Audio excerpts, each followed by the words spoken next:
This is like the maximalist position that is the worst possible position that Ben could have arrived at. Here's Ben popping the fuck off again. My boy Ben coming out with a great take. Take after take. He's got it all. Ben Shapiro on Medicare and Social Security. No one in the United States should be retiring at 65 years old. And let's be real about this. It's insane that we haven't raised the retirement age in the United States. It's totally crazy.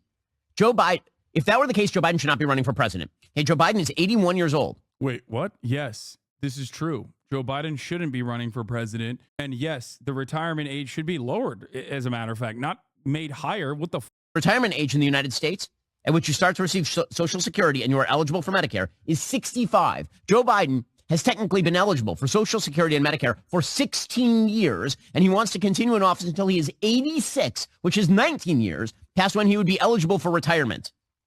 No one in the United States should be retiring at 65 years old. Frankly, I think retirement itself is a stupid idea unless you have some sort of health problem.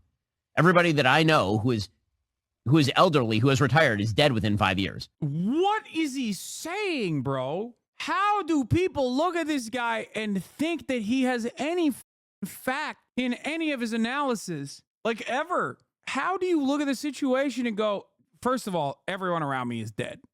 Everyone around me that retires dies immediately, okay? In order to avoid death, you must work till you die. I also don't get it because, like, one, you're straight up alienating your audience of old people. And two, making an argument for why Biden should continue running for president at his age. Which, by the way, that very same argument extends to Donald Trump as well. Both of those motherfuckers should have retired. Hello? They're old. They're both old. This is like the maximalist position that is the worst possible position that Ben could have arrived at. And if you talk to people who are elderly and they lose their purpose in life by losing their job and they stop working, things go to hell in a handbasket. Lose their purpose in life by losing their job is crazy, dude. Yeah. You know, when I think of the happiest elderly on the planet, I think of the Walmart greeters. That's right. I think of the old lady that's still working in the Amazon facility. Okay? She's so happy. When Franklin Delano Roosevelt established 65 as the retirement age, the average life expectancy in the United States was 63 years old. Today, the average life expectancy in the United States is close to 80. It's totally insane that you believe that you should be able to work from the time that you are essentially 20 to the time that you are 65, which is a 45-year period, pay in, and then you will receive Social Security benefits sufficient to support you and your family, you and your wife or whatever, for like another 20 years. That's crazy talk. That is not fiscally sustainable. The notion that if you have to raise the retirement age to 67 or 68, that everyone is going to fall apart. My parents are that age. My parents are not retired, and they shouldn't retire. It would be very bad for them to retire. By the way, it's disrespectful to people who are 67, 68, 69 years old to suggest that they are in the same shape as people who are 65 were in 1940. It's not true at all. Dude, this is nuts. Bro really said Arbeit macht frei, by the way. Like, he's saying work sets you free. Everybody knows this, okay? I don't know where I got this quote from, but everybody knows work sets you free, okay? Work, work, work, work, work. When you're a productive laborer, when you have productive output that is necessary for society to continue, you are happy. You are at your happiest. It's like, bro, retirement used to be presented in the past as a positive thing. It's like after you sucked the dick over and over and over again for 40 years, for 50 years, now you can finally not work and survive. But because of austerity and because of the way that American capitalism operates, we do not have that freedom for our elderly when they are no longer productive members of society, productive in the capitalist sense, I'm saying. Like, that used to be a thing that people look forward to. You know, you get your pension, you retire, you travel the world, you do the things that you wanted to do that you didn't have the freedom to do when you were working.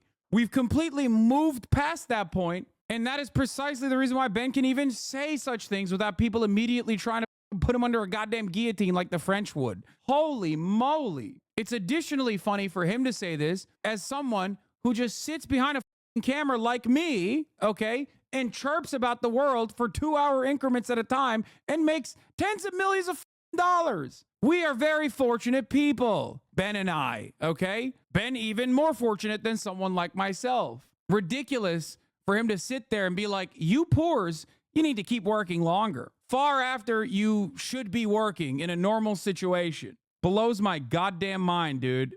How the fuck can someone listen to this and go, yeah, no, this is my guy. This is my woke guy. Have you met a 65-year-old lately?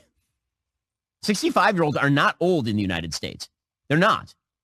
68-year-olds are not old in the United States. He's trying to present it as a positive, which is crazy. Yes, bro. Due to medical phenomena, all right, due to modern medicine, 65-year-olds get 10 extra years of having fun. The notion that life expectancy was 63 at a time when FDR laid it down for 65 as the retirement age wasn't so that people die, dog. Like, what do you mean? Also, the reason why life expectancy was 65 wasn't because people were dying at the age of 65. I don't think a lot of people understand how life expectancy works. It's infant mortality. That's what lowers life expectancy. Ben should know this. He's a political commentator. This is a common misconception about even like the dark ages or whatever, thinking that people just straight up die at the age of 30. Again, Joe Biden thinks he's not old, and that dude is running for president again, and that dude actually is old, and he's 81. I failed to see how a country in which our entire leadership class is 80 plus is telling you that we should have a retirement age of 65. It makes no sense. Yeah, and then he goes like, he talks about the underlying perceived hypocrisy. The point of retirement is supposed to be seen as like, you've done your work, you no longer have to, you worked your whole life, and you no longer should have to. Now you can have fun, okay? Now you can have a sense of autonomy in your life. Now you can control your own destiny, right? That was supposed to be the retirement. Ben literally has completely cast aside that notion. Retirement is not even seen as a positive. Because you want to know why retirement is not seen as a positive nowadays? Because Social Security doesn't make up enough. Because there's no such thing as pensions. It's now 401ks for the most part. That's it. Ben also makes an argument as to why Biden should retire. He's too old. Blows my goddamn mind, dude. The reason life expectancy was so low was infant mortality. People still live to 80. It's a silly argument. I know. It's dumb. Also, obviously, like, there are other reasons, like medical achievements. Bro, it's just like, I don't know what to say about this. Like, it's just so odd.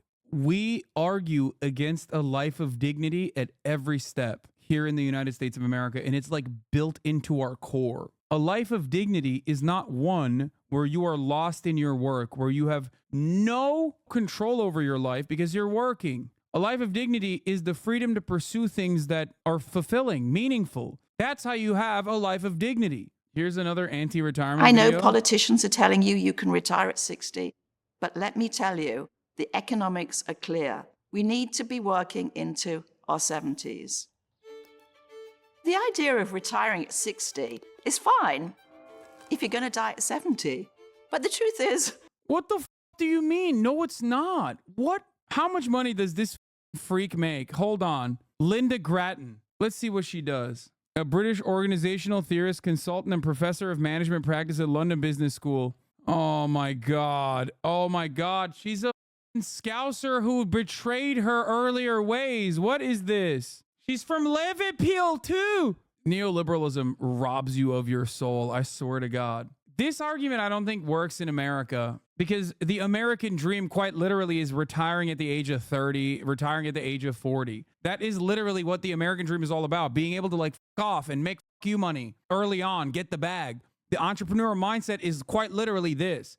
So that's precisely the reason why I don't think Americans look at this and go, no, actually, I do want a life of endless work. Linda Grattan. Redesigning work, how to transform your organization and make hybrid work for everyone. Future of work thought leader, writer, speaker, influencer. Hello, I'm Professor Linda Grattan, as well as an award-winning thought leader, writer, and speaker. I'm the founder of the global research advisory practice, HSM Advisory. Very nice.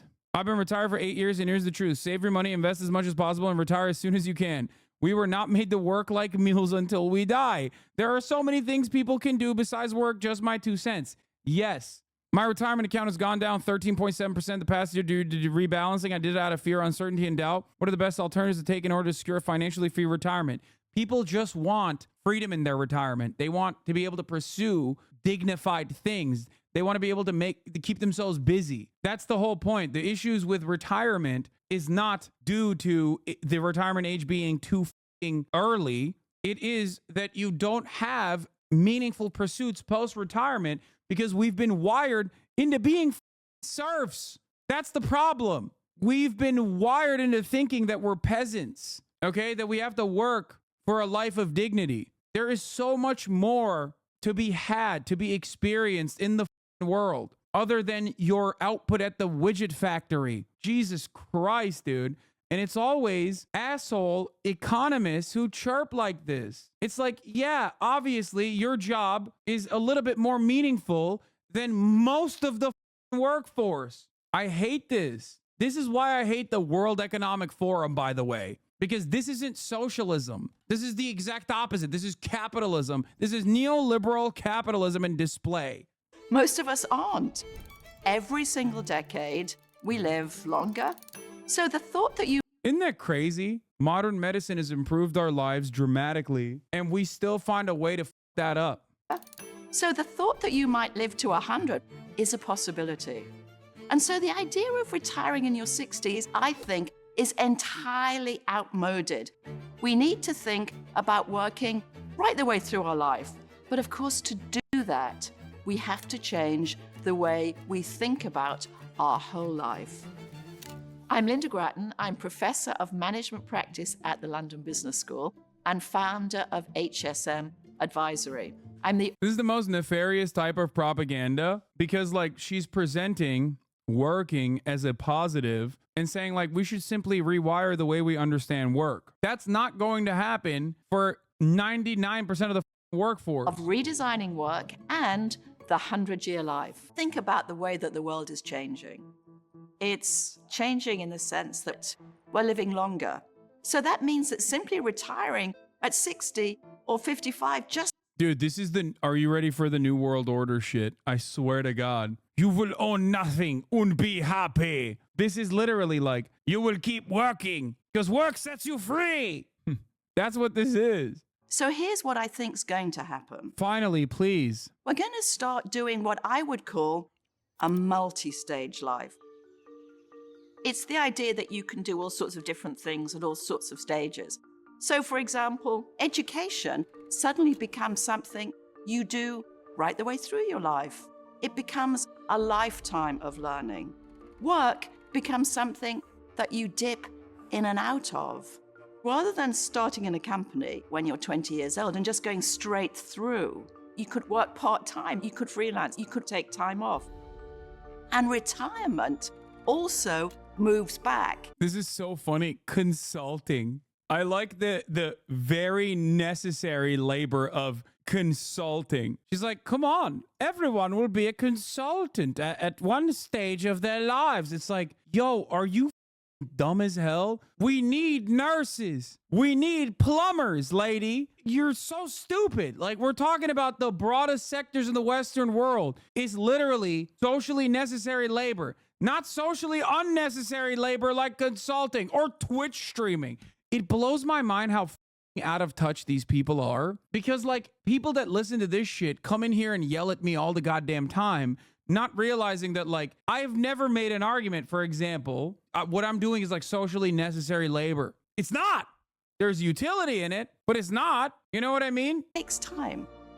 The point that I want to make. She's basically doing the elevated version of like, start a drop shipping company. And then once you have a drop shipping company, start consulting others to start drop shipping companies. Okay, what happens when everyone's doing that? Who's buying the drop shipping company shit? It's literally like a multi-level marketing scheme maxed out. It's very hard to work until you're 70 in one long, never-ending streak.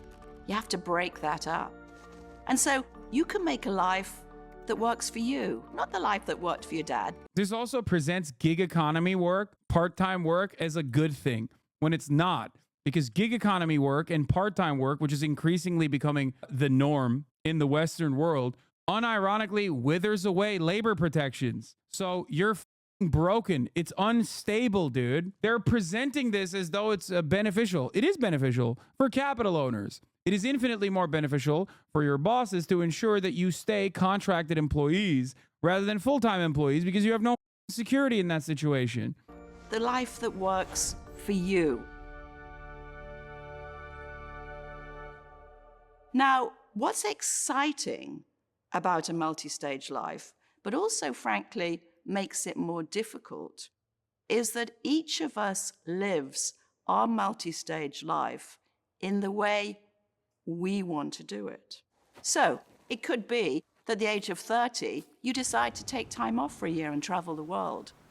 But as you look around, there's not that many other people. Who's able to do that? Who's she talking about?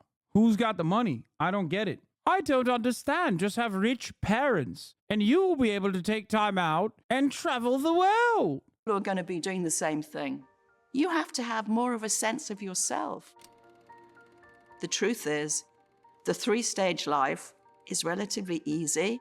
You don't need to think very much about it. You can just get on and do it the same way as all your peers do. Multi-stage life. Shit like this makes me realize that if I was like an out of touch prosperity gospel type influencer, I would live a much more comfortable life. Like nobody would chirp at me.